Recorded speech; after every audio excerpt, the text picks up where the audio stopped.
one of the things I was recommended to do, which I did, was I put up a little photo of myself by my bed, little Ewan here. I think I'm age 4 at kindergarten.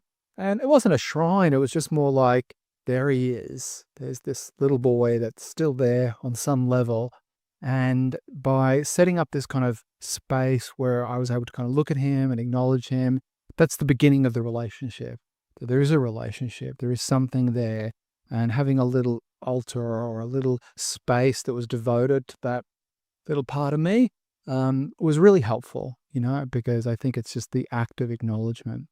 The second thing that I did, I really got into this book. This is a pretty well-known book in this kind of field, Homecoming by John Bradshaw.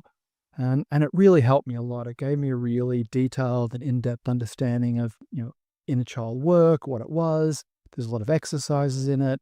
And I think he just writes very well. I think particularly if you come from a trauma background, there's a really detailed and well-written understanding of what inner child work looks like and what you can do to get started.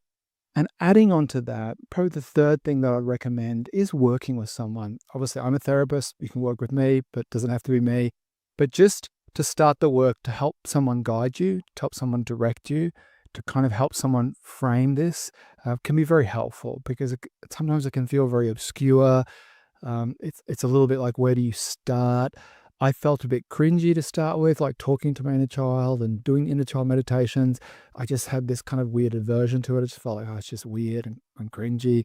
So I had this kind of resistance to it. But working with a therapist kind of helped me move through that.